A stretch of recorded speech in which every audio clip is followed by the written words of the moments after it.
Sveicināti visā Kurzemē un sveicināti plašajā pasaulē. Kopā ar jums Gonda Porniece, aizsākot 2013. gada pirmo Kurzemes ziņu raidījumu. Atvainojos par balss problēmām. Pēc spekulācijām ar pasaules galu laimīgi iesācies 2013. gads. Gadumiju Ventspils lielajā laukumā sagaidīja vairāk nekā 10 000 ventspilnieku un pilsētas viesu. Tā ir tradīcija, ka Ventspilī jauno gadu sagaida divas reizes. Šīs idejas iniciators ir Aivars Lembergs, kurš reiz licis noskaidrot, cikos tad īsti astronomiskā jaunā gada pirmās minūtes atnāk līdz Ventspilī. Pēc Ventspils laika jaunais 2013. gads iestājās 33 minūtes un 44 sekundes pāri pusnaktī. Lielajā laukumā jautrība sākās jau 31. decembra 11:12, kad skatītāji priekā uzstājās grupa Putnu balvu un popstudijas Jūras akmeni tīģi dziedātāji. 12:01 visus svētkos sveic Aivars Lembergs, kurš no savām mājām pusē Ventspilī ierodās katru gadu tieši no svēta galda. Prieks, ka ventspilnieki ļoti kuplā skaitā apmeklēja jaunā gada sagaidīšanu pēc Ventspils laika. Tas novērtējums apmēram 10 000 cilvēku. Nu, ja Rīgā ir 35, Ventspilī 10, mēs saprotam, ka Rīga 20 reizes lielāka. Ja? Tā kā ventspilnieki bijuši atsaucīgi un ieinteresēti. Nu, vēl tagad līdz zvaigžņu dienai, līdz Krievu Ziemassvētkiem stāvēs mums pilsētas rotājums. Mēs neesam lēmuši, varbūt arī līdz Starī Novīgot varbūt var turēt. Bet katrā gadījumā šis ir tas brīdis, kad mēs ļoti vēlētos ventspilnieku viedokli, konkrētu kritiku, konkrētus priekšlikumus par pilsētas rotājumu Ziemassvētkiem un jaunajam gadam. Kā katru gadu 33 minūtes pāri pusnaktī lielajā laukumā sākas krāšņa 10 minūšu gara uguņošana, kur pirms tam tika izmēģināta un saskaņota. Pilsētas mērs ar uguņošanu gan palicis neapmierināts, pietrūkusi sinhronizācija. Oskars Adamovičs, Gonda Porniece, Inns Šodziņš, Kurzemes televīzija.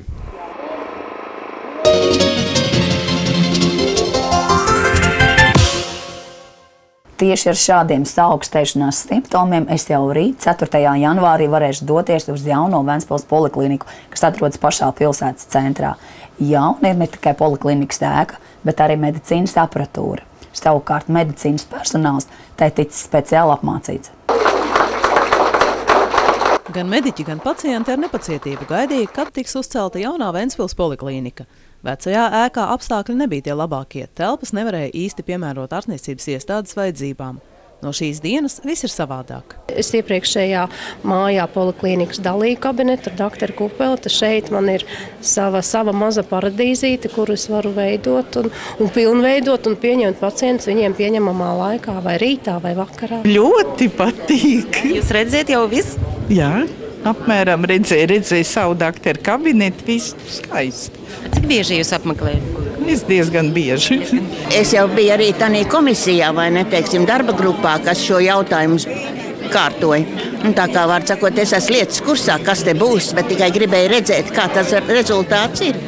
Tā kā mēs strādājām pie visa tā. Kas galvenais bija mūsu poliklinikai? Nu, lai viņi būtu ērtā vietā, lai cilvēkiem būtu pieejami, gan rajonam, gan pilsētai. Un tāpat arī satiksme ir tepat viss centrā.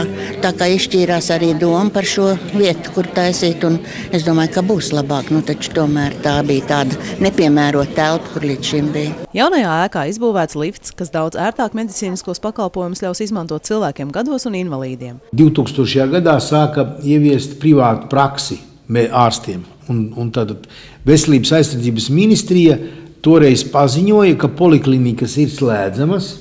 Un visus pakalpojumus sniegs ģimenes ārsti privāti praksē. Mums bija lielas šaubas, vai ārsti privātā kārtā spēs iegādāties diagnostikas iekārtas, kas ir dārgas, vai viņi veiks tādu veidu investīcijas, ņemot vērā, ka viņiem nav starta kapitāla, un valsts arī nedeva nekādu starta kapitālu.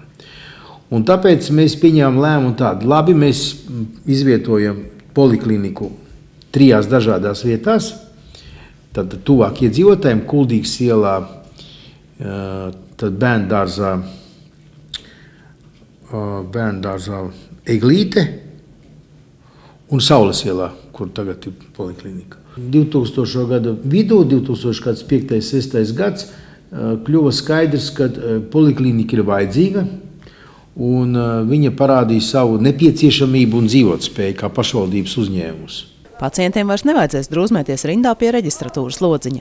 Šeit uzstādīts elektroniskais rindu organizators. Atliks vien paņemt savu taloniņu un gaidīt rindu. Tāpat mums ir atsevišķi tagad, kas pieņem mājas vizītes uz telefonu, sēdēs cilvēks, jā, reģistrators. Kasīt mums būs atsevišķa, jā, ka nebūs viss vienā, kā saka kādreiz, ka mēs stāvējam rindā, viss bija vienā vietā, jā, cilvēkiem grūtīt sevišķi vecākiem cilvēkiem, jā. Bet tagad jau viss ok, es domāju, būs forši, jāpierod tikai, pašiem jau vēl jāpierod pie visu. Rīt pilnā darba diena, jā, no 8. Kā pagaidām patika? Nu, ļoti labi, gaišas telpas ir. Liela platība. Cerams, ka būs viss ok. Nu, ērtāk būs ne tikai poliklīnikas klientiem, bet arī personālam. Nevelti mediķi iesaistījušies arī projekta izstrādē. Poliklīnikā būs pieejami tādi pakalpojumi kā ciparu mamogrāfija, fototerapija, rentgena izmeklējumi, ierīkota mūsdienīga zāle ārstnieciskajai vingrošanai. Kas varas apmeklēt šo zāli? Nu, principā, kurš kuram ir kaut kādas funkcionālas problēmas, traucējumi, tad šeit mēs ar dažādu metožu palīdzību mēģināsim viņus novērst. Kas tas ir par aparatu? Tas ir tā kā, to varētu nosaukt par skrejceliņu. Viņš ir tā kā varētu tikt izmantots kā gan aerobo darbspēju uzlabošanai, gan arī, ja mums ir vajadzīga kaut kāda, teiksim, gaitas stereotipu uzlabošana, gaitas traucējumi. Mēs šeit tagad trenējam gaitu, uzlabojam vispār sirds asinsvadu sistēmu funkcijas.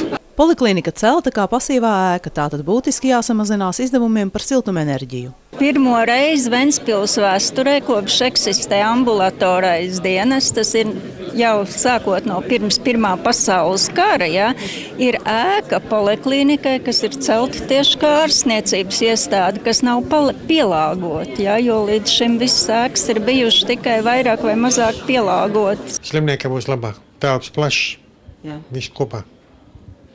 Es domāju, ka gan mediķi, gan iedzīvotāji būs apmierināti. Kopš brīža, kad tika parakstīts līgums par celtniecību līdz poliklīnikas atklāšanai, pagājuši gandrīz 2 gadi. Darbus veikušas 2 firmas – Ostas celtnieks un RBS Skals. Projekta kopējās izmaksas ir 2,2 miljoni latu. 1,8 miljoni no tiem Eiropas Savienības finansējums. 50 000 latu valsts dotācijas, savukārt Ventspils pašvaldības līdzfinansējums ir 353 000 latu. Solvita Demante, Taķana Saksagānska, Inģis Žodziņš, Kurzemes televīzija. Statistika apliecina, ka daudz slimo ar nieru slimībām, un tieši nezināšana ir viens no mirstības iemesliem. Lai situāciju labotu, ir izveidots Kurzemes nieru fonds. Kurzemes nieru fonds – tā ir labdarības organizācija, kas atbalsta cilvēkus, kuriem ir nieru saslimšanas. Pacienti tiek konsultēti profilakses un ārstniecības jautājumos. Pacientu skaits, kuri cieši no nieru saslimšanām, aug visā pasaulē. Tas saistīts ir gan ar cilvēku dzīves ilgumu palielināšanos, gan paaugstinātu saslimstību ar asinsspiediena slimībām, kardiovaskulārajām un cukura diabētu. Un patreiz Latvijā nieru aizstāju terapiju saņem vidēji 259 cilvēku uz 1 miljonu iedzīvotāju, un mēs ļoti atpaliekam statistikas ziņā no attīstītākajām pasaules valstīm. Bieži pacienti mirst tādēļ, ka nav saulēcīgi saņēmuši pilnvērtīgu palīdzību. Kurzemes nieru fonda speciālisti ir gatavi dalīties ar visu nepieciešamo informāciju. Ir pat izveidota interneta mājaslapa, kur jebkurš iedzīvotājs var saņemt bezmaksas informāciju caur internetu tīklu, kā būs arī paredzētas interaktīvas konsultācijas ar nieru ārstu, uztura speciālistiem, transplantologiem, kur varēs gūt sev interesējošās atbildes par saviem sasāpējušiem jautājumiem. Ko man darīt, ja man ir nieru mazspēja? Ko man darīt, ja man ģimenē ir pacients ar nieru mazspēju? Vai es varu kļūt par dzīvo donoru? Kāda mums ir transplantācijas likumdošana? Kāda pienākas pabalsti pacientiem ar nieru aizstāju terapiju? Visus šos jautājumus varēs pacienti brīvi un iedzīvotāji uzzināt mājaslapā www.nieres.lv. Šobrīd mājaslapa vēl tiek izstrādāta, bet te jau var atrast nepieciešamo kontaktu informāciju. Šobrīd valsts pacientiem apmaksā hemodialīzi un nieru transplantāciju. Tomēr ārstēšana neaprobežojas vien ar šiem medikamentiem un manipulācijām. Pacientiem ir vajadzīgs dažādu speciālistu atbalsts, tā skaitā arī juristu. Patreiz nefrologs ir apmēram 4 cilvēki vienā. Man jābūt reizē gan pacientu advokātam, gan pacientiem jāpalīdz psiholoģiski, gan man jābūt ir uztura speciālistam. Cilvēkam pašam ar to visu tikt galā ir diezgan grūti. Un tādā gadījumā būtu nepieciešams uztur speciālistu konsultācijas visiem slimniekiem, kuriem ir problēmas ar nierēm, īpaši hemodialīzes pacientiem. Mūsu valstī, diemžēl, valsts neuzskata par vajadzību atmaksāt šādus speciālistu pakalpojumus. Varbūt, kad fonds arī palīdzēs kaut kā risināt šo jautājumu pacientiem. Latvijā tiek veiktas arī nieru transplantācijas operācijas. Donori ir gan jau miruši cilvēki, gan dzīvi. Transplantēt no dzīviem donoriem mēs kaut kur beigas, jo mums ir ļoti maz pacientu par visu laiku. Kopš 1973. gadu mums ir tikai 22 transplantācijas no dzīviem radnieciskiem un neradnieciskiem donoriem. Mums cilvēki, radinieki īpaši atbalsta. Un mēs īpaši tagad, tad, kad transplantācijas no mirušiem cilvēkiem ir mazāk, mēs aicinām visus, kuram ir draugi, kuram ir radinieki, kuram vajag transplantēt nieres, padomāt par to, ka viņi var ziedot savu nieri, un tas būs ne tikai ātrāk, bet būs labāk rezultāti un cilvēki ar pārstāvētu nieru dzīvos ilgāk. Pagaidām Latvijā nav tradīcijas rakstīt testamentu, kurā norādīts, cilvēks savus orgānus pēc nāves novēl transplantācijai vai nenovēl. Liela atbildība par lēmumu pieņemšanu gulstas uz radinieku pleciem. Un, kad mēs runājam, tad vienmēr ir pārsteigums. Bet tad, kad mēs cilvēkiem skaidrojam, priekš kam un kā mēs varam glābt ne tikai citu cilvēku dzīvībās, bet mēs arī varam atstāt vienu daļu no miruša cilvēka šeit, tad principā lielākā daļa atbalsta un ļauj mums izmantot orgānus. Bet mēs arī gribam mudināt visus, kas grib vai kas negrib pēc nāves kļūst par donoru, aiziet un uz iedzīvotāju registru, tā ir Pilsonības un imigrācijas lietu pārvaldē, un uzrakstīt iesniegumu vai par vai pret. Pēdējā laikā rinda pēc donoru nieres sarūk. Šobrīd transplantāciju gaida tikai viens bērns. Galvenais, ko speciālisti atgādina, saulēcīgi rūpēties par savu veselību. Bet, ja slimība jau sākusies, cīnīties ar to visiem iespējamajiem līdzekļiem. Solvita Demante, Taķana Saksagānskiņš, Žudziņš, Kurzemes televīzija.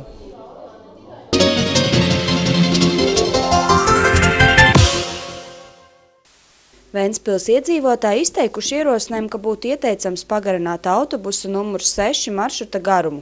Šis autobus apkalpo pasažierus maršrutā Ventamonjakas meža kapi Saules iela. Ir tie vecie kapi, kur tie padomju karavīri apglabāti tam stūrī. Bet tad ir tālāk jaunie kapi un bija ierosinājums, ka tur vajadzētu lietot sabiedriskais transports. Šobrīd jautājums ir par to, cik tālu iet šim autobusam. Vai gala pietura saglabājas tur, kur ir tagad,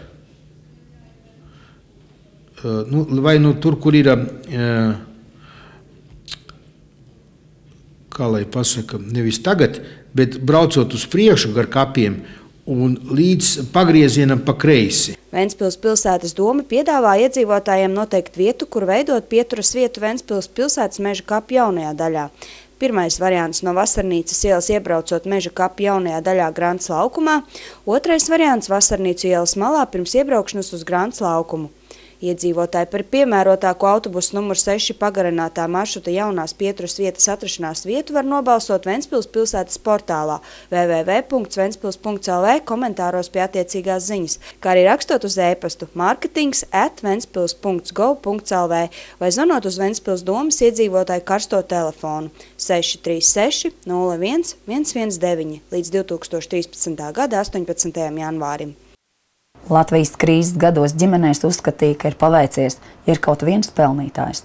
Savukārt, ja darba devējs pārkāp darba likumdošanu, darba ņēmēji par to nesūdzējās.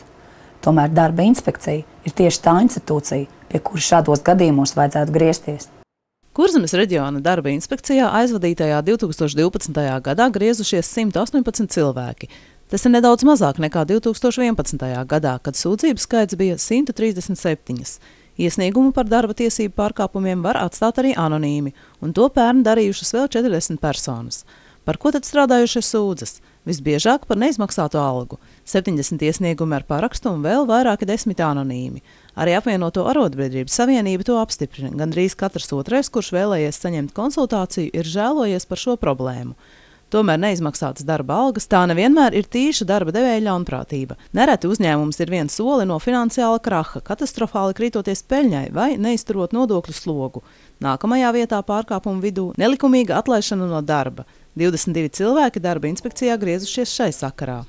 Lielākā daļa ir darba algas netiek izmaksāts. Un tad ir dažādi pārkāpumi. Darba devējs ir nepareizi no darba atlaidis. Ja? Vienkārši Vienā jaukā rītā darbinieks atnāk uz darbu, darba devējs pasaka, tu esi atlaists. Ja? Darbinieks nokar galvu un iet prom. Tāpēc laiks viņš atjēdzās, tad viņš meklē palīdzību. Bet jāsaka tā, ka ļoti daudz tomēr šo palīdzību neizmanto. 3. vietā pārkāpumu sarakstā neizmaksāta atvaļinājuma nauda gadījumā, ja darba attiecības pārtrauktas. Tas, ka cilvēki nav baidījušies, bet griezušies pēc palīdzības darba inspekcijā vai arotbiedrībā, vērtējams pozitīvi. Mūsu strādājošos laikam varētu iedalīt dažādās kategorijās. Ir, protams, viena daļa ļaudis strādājošie, kas gan zina, gan arī ievēro un arī jautā un prasa darba devējam, lai pieņemsim viņu darba apstākļi būtu attiecīgi pielāgot, nodrošināt un tā tālāk. Bet diemžēl, ļoti, ļoti liels daudzums cilvēku. Un tas man jāsaka par uzņēmumiem un darba vietām, kuras nevienmēr ir ar legālo darbu, kur ir, diemžēl, šis nelegālā nodarbinātība, un tāda mums nav mazums, diemžēl tā tas ir, kur cilvēki vienkārši pakļaujas darba devēja kādām iegribām vai viņa pavēlē. Visbiežāk strādājošie apzinās, ka viņa tiesības tiek pārkāptas, tomēr sūdzēties par to baidās. Cilvēks biedē tas, ka viņus var neuzklausīt. Biedē represijas no darba devēja puses un visbeidzot atlaišana no darba. Baidīties var mūžīgi un neko nedarīt, un tad arī viss paliek stāvot uz vietas. Bet ir latviešu ļoti slavenam un pazīstamam un klasiķim teiciens pastāvēs, kas pārvērtīsies. Bez tā mēs nevaram. Un tā pārvērtība ir jāsāk no sevis. Tās bailes ir jānoliek malā. Jo, ja baidīsies viens, bet nebaidīsies visi, tad darbdevējs neko neizdarīs. Šis arotbiedrību senais varbūt princips solidaritāte ir viens no galvenajiem. Un ja mēs viņu pielietosim, tad, protams, taisnība un godprāts uzvarēs. Tas sarežģītākais stāvoklis ir vairāk lauku rajonos. Tur bieži vien tiek strādāts bez darba līgumiem. Cilvēki ir iebaidīti, cilvēki nerunā, jo viņš baidās pazaudēt to pašu darbu. Ja? Man, piemēram, vakar zvanīja no Kuldīgas puses. Cilvēkam vajag konsultāciju, bet viņš negrib nosaukt pat savu vārdu, uzvārdu. Un tad mums nekāda saruna nesanāk. Ja tu pats negribi par sevi pastāvēt, es tavā vietā arī nevaru iet. Visu darīt. Nevar palīdzēt tiem, kuri samierinājušies ar savu apspiesto stāvokli un nevienam nesūdzas. Daudz vieglāk ir peldēt pa straumi. Latvijā nav pieņemts cīnīties par savām tiesībām, kā tas ir citās valstīs. Latviešu mentalitātei pacietība ir viena no raksturīgākajām īpašībām. Tomēr šo verga sindromu nevajadzētu attīstīt. Ja darba vietā ir pārkāpumi, tad par tiem nav jāklusē. Vai vajag atklāt? Vajag, protams, bet jāsāk ir ar sevi. Man ir jāizšķirs. Vai es kā vergs tiešām visam pakļaušos un nedarīšu neko un turpināšu, vai arī kaut kā pacīnīšos? Nebaidīties. Priekš tam ir darba inspekcija, kur var sūdzēties. Galu galā arotbiedrības Elbasā ir konsultanti visos reģionos. Ja?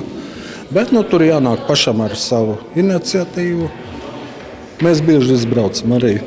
Reģionālie konsultanti izbrauc pa reģioniem. Esam bijuši Ventspilī, Kuldīgā, esam bijuši Saldū. Ja ir nepieciešams, varam aizbraukt.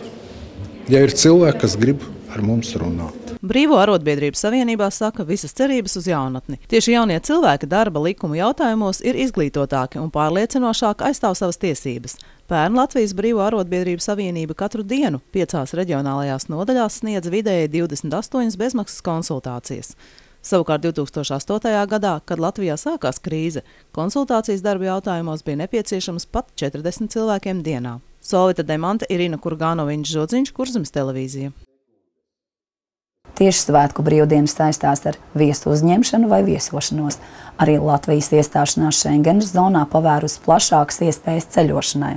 Šoreiz stāsts būs par muitniekiem, kas uzmanīgi vēro ceļotājus, bet atalgojuma vietā saņem balvu – rotaļas.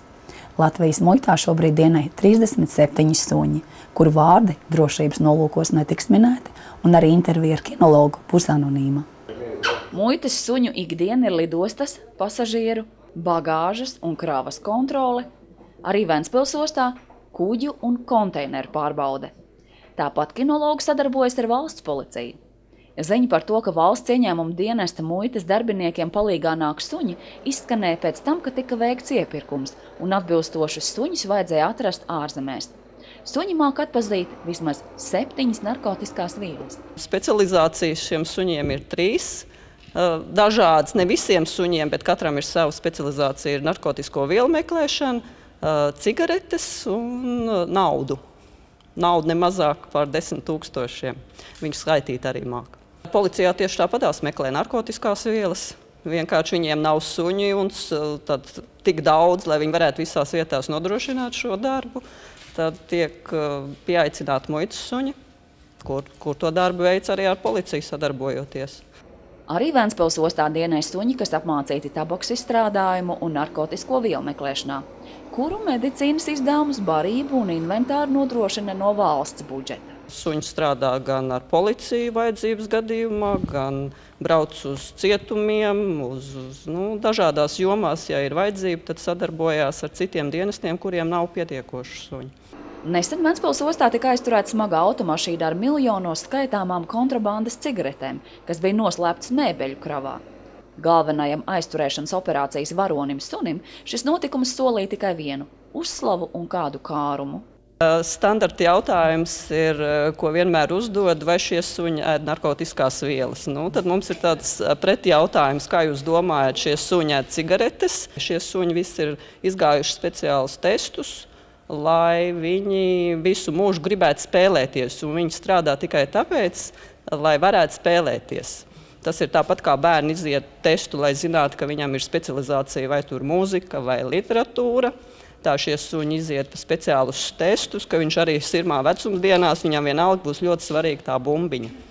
Viņš strādā tāpēc, ka viņš zina, ka tajā mirklī, kad viņš parādīs, ka tur ir iespējams narkotiskās vielas vai cigaretes vai nauda, viņš zina, ka viņš varēs spēlēties. Un viņš strādā, kā mēs smejamies, viņš ir viens no vislētāk atalgojamiem muitas darbiniekiem, kurš strādā dēļ tās bumbiņas. Muitas noteikumi paredz, ka kinologa un suņa vārds ir konfidenciāli, tāpēc interviju šoreiz aizkadrā. Muitā ir dažādi šķirnes suņi, ir vilku suņi, kā mēs sasmējamies, bēļu aitu suņi, ir springer spanieli, ir krustojumi, jo tur nav svarīga šķirne, bet tur ir svarīgi vēlme strādāt. Jā, ko mēs saucam par ziņām, par medību ziņām, un tas viņiem saglabāsies. Protams, tāpatās ir suņiem nogurums, ir viņiem jābūt fiziskai sagatavotiem, lai varētu strādāt ilgstoši. Tas tāpatās kā ar cilvēku, kurš fiziski būs sagatavots, tas vienmēr vēlēsies darboties, tā arī šie suņi. Lai arī apmācības ilgst vairākus mēnešus, vajadzīgo smaržu darba suns apgūst apmēram 2 nedēļās. Mēģinājumi nelegālo kravu maskēt ir bezjēdzīgi. Suņa deguns objektu sadala atsevišķās smaržās un izvelk vajadzīgo. Katrs suns tiek apmācīts konkrēta veida preču, narkotisko vielu vai tabaks izstrādājumu meklēšanai. Lai panāktu to, ka suns atpazīst un atrod pēc iespējas plašāku tabakas preču un narkotiku klāstu, apmācībās izmanto dažādu veidu tabaku, kā arī dažādu veidu narkotiskās vielas. Nereti gadās atklāt arī citus pārkāpumus, piemēram, munīciju. Cilvēku meklēšanai muitas darba suņi netiek apmācīti. Pēdas dzen robežsardzes suņi. Tieši mūsdienas, kas šeit Ventspilī atrodas, mēs esam uz prāmu, lielākā daļa uz prāmu grafika. Braucām uz strādāt tad, kad prāms ienāk, kontrolējām cilvēkus un pasažu mašīnas. Meklēšanas process noris līdzīgi spēlē. Apmācības sākumā slēp rotaļlietu, pēc tam kopā ar šo mantiņu tiek paslēpts vai nu narkotikas vai cigaretes. Un suns atkal meklē savu rotaļlietu, kas saistās ar smaržu. Norādot uz slēpni, pasīvi, suns noguļas vai apsēžas pie objekta. Bet suns var tikt mācīts reaģēt arī aktīvi, riet un skrāpē. Iegādājoties suni, galvenais kritērijs viņam jābūt ar izteiktu vēlmi rotaļāties. Ne šķirnei, ne dzimumam nav nozīmes. Šobrīd dienestā ir gan labradori, gan bezšķirnes suņi. Tā kā suns ar kinologu kopā ir gan darbā, gan mājās, viens bez otra ne kinologs, ne darba suns rezultātu sasniegt nevar. Arī tad, ja suns vairs nevar pildīt darba pienākumus vecuma dēļ, kinologs parasti ņem to savā apgādībā. Kopš 2007. gada Eiropas Savienībā ir spēkā regula par skaidras naudas kontroli, kur ieved Eiropas Savienības teritorijā vai izved no tās. Prasība ļoti vienkārša. Iebraucot no valsts, kas nav Eiropas Savienībā, ceļotāja pienākums ir deklarēt līdzi paņemto skaidro naudu, ja tās summas sasniedz 10 000 eiro vai vairāk. Tas pats jādara, ja tik daudz izved no Eiropas Savienības. Naudas meklētāji suņi nekad neries par vienkārši pilnu māku. Ja smarža ir ļoti vāja, suns to ignorēs. Kinologi apstiprina, ka naudai patiešām ir sava smarža. Varētu domāt, ka suņi, kur iepirkt no ārzemēm, reaģē uz komandām ārzemju valodās, bet instruktori skaidro, ka valoda suņiem nemaz nav tik būtiska. Galvenais ir saprasties ar konkrēto saimnieku, lielu lomu spēlē ķermeņa valoda. Komandas tagad ir tikai latviešu valodā. Gonda Pūrnieciņa, Žodziņš, Kurzemes televīzija.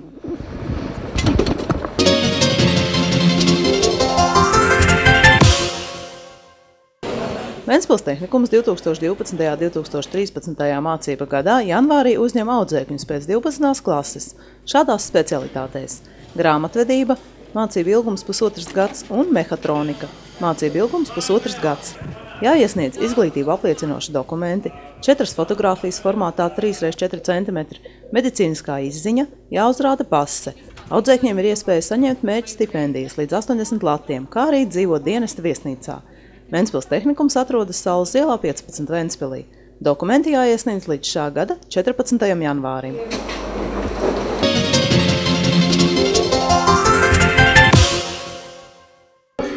Vecāko klašu skolēni tiek aicināti piedalīties literāro darbu konkursā, kuru organizē Latvijas Rakstnieku savienība sadarbībā ar Vidzemes kultūras un mākslas biedrību Haritas. Jaunieši vecumā no 14 līdz 19 gadiem var iesniegt darbus dažādos žanros – dzeja, próza, drāma. Latvijas mazākumtautības skola audzēkņi var piedalīties literārajā konkursā ar darbiem savā dzimtajā valodā. Darbu apjoms – dzejā līdz 300 rindām, prózā un dramaturģijā līdz 20 000 zīmju. Darbus vērtēs vairāki rakstnieki, kuri ir Latvijas Rakstnieku savienības biedri. Apbalvos 80 labāko darbu autorus. Literārie darbi konkursam jāiesūta pa e-pastu drama@latnet.lv Dainim Grīnvaldam līdz šī gada 10. februārim. Rezultāti tiks paziņoti līdz 15. martam.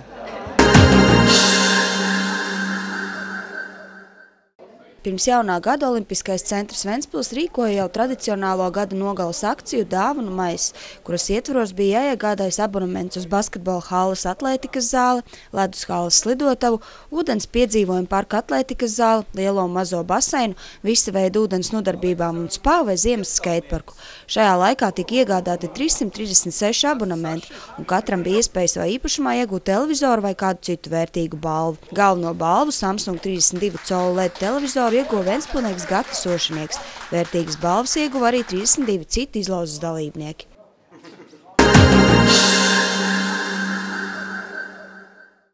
Latviešiem ir ticējums. Redzot krītošu zvaigzni, jāiedomājas vēlēšanās, tad tā piepildīsies. Visiem, kuri vēlas pārbaudīt šī ticējuma patiesumu, šovakar vajadzētu palūkoties debesīs, jo naktī no 3. uz 4. janvāri paredzams zvaigžņu lietus. Patiesībā šīs parādības izskaidrojums ir mazāk romantisks. Krītošās zvaigznes ir sadeguši kosmiskie putekļi. Tie ielido Zemes atmosfērā un sadeg tad, kad Zemes trajektorija krustojas ar kādas komētas trajektoriju, un šoreiz ar lielu ātrumu Zemes atmosfērā ietrieksies kvadrantīdu meteoru plūsma.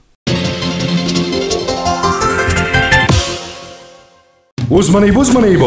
Ventspilniekiem tikai to vislabāko. Sijās Katvis piedāvā jaunu produktu – digitālās televīzijas paketi Ekonomiskā Plus. Jūs baudē dažādas tematiskās programmas, kinofilmas, sporta pārraides, izglītojoši raidījumi, mūzika dažādām gaumēm, 40 televīzijas programmas augstā kvalitātē. Cena arī vislabākā – tikai 5,90 mēnesī. Pakalpojumu pieslēgšana bez maksas. Un arī tas vēl nav viss. 28 analogās televīzijas programmas bonusā. Sijās Katvis. Vislabākā izvēle katram ventspilniekam.